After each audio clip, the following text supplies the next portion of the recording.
മണ്ഡലങ്ങളുടെ ചരിത്രങ്ങളിലേക്ക് പോകാം. അതായത് 3 തെരഞ്ഞെടുപ്പുകളുടെ ചരിത്രമേ ഉള്ളൂ വയനാട് പാർലമെന്റ് മണ്ഡലത്തിന്. MI ഷാനവാസും രാഹുൽ ഗാന്ധിയും ഇക്കാലത്തിനിടെ മണ്ഡലത്തെ പ്രതിനിധീകരിച്ചു. കാർഷിക ടൂറിസം മേഖലകളെ ആശ്രയിച്ചാണ് സമ്പദ്ഘടന. വന്യമൃഗശല്യം, കാർഷിക വിളകളുടെ വിലത്തകർച്ച, വിളനാശം തുടങ്ങിയ ഈ ജനതയുടെ പ്രതിസന്ധികളും നിരവധിയാണ്. വലിയ ഭൂരിപക്ഷത്തിൽ രാഹുൽ ഗാന്ധി വിജയിച്ച രാഷ്ട്രീയ പശ്ചാത്തലമല്ല ഇത്തവണ മണ്ഡലത്തിലേത്. വയനാട് ലോക്സഭാ മണ്ഡലത്തിലെ ആകെ വോട്ട് 14,22,308. 2009 ആദ്യ മത്സരത്തിൽ MI ഷാനവാസിനോട് CPIയിലെ M റഹമത്തുള്ള പിന്നിലായത് 1,53,439 വോട്ടുകൾക്കായിരുന്നുവെങ്കിൽ പിന്നീട് സത്യൻ മൊഗേരിയുമായുള്ള പോരാട്ടത്തിൽ ഷാനവാസിന്റെ ഭൂരിപക്ഷം ഇടിഞ്ഞത് 20,870 കഴിഞ്ഞ തെരഞ്ഞെടുപ്പിൽ PP സുനീറിനുമേൽ 4,31,777 വോട്ട് ഭൂരിപക്ഷത്തോടെയായിരുന്നു രാഹുൽ ഗാന്ധിയുടെ വിജയം.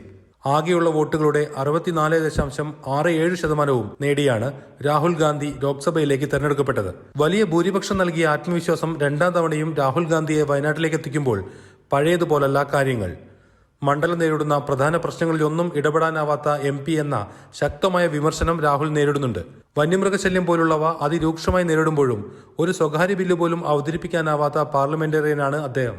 കുറഞ്ഞ ഹാജറും അതിലും കുറഞ്ഞ ചോദ്യങ്ങളും കഴിഞ്ഞ 5 വർഷത്തെ അദ്ദേഹത്തിന്റെ പ്രവർത്തനങ്ങളെ ശരാശരിയിലും താഴെയാക്കി.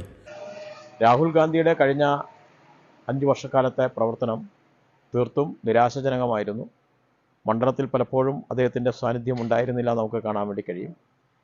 കേരള മുഖ്യമന്ത്രി വിളിച്ചു ചേർത്ത MPമാരുടെ യോഗത്തിൽ ഒരു തവണ പോലും പങ്കെടുക്കാനുള്ള ജനാധിപത്യ മര്യാദ അദ്ദേഹത്തിൻ്റെ ഭാഗത്തുനിന്നുണ്ടായിരുന്നില്ല.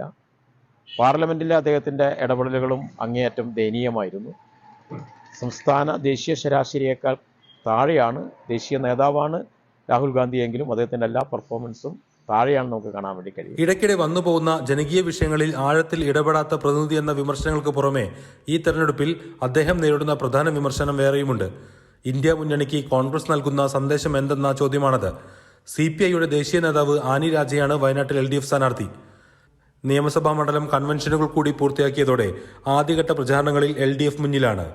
ആദ്യഘട്ട പര്യടനവും സ്ഥാനാർത്ഥി പൂർത്തിയാക്കി. രാഹുൽ എത്തിയതോടെ മണ്ഡലത്തിൽ BJP പ്രമുഖനെ തിരഞ്ഞു തുടങ്ങിയിട്ടുണ്ട്.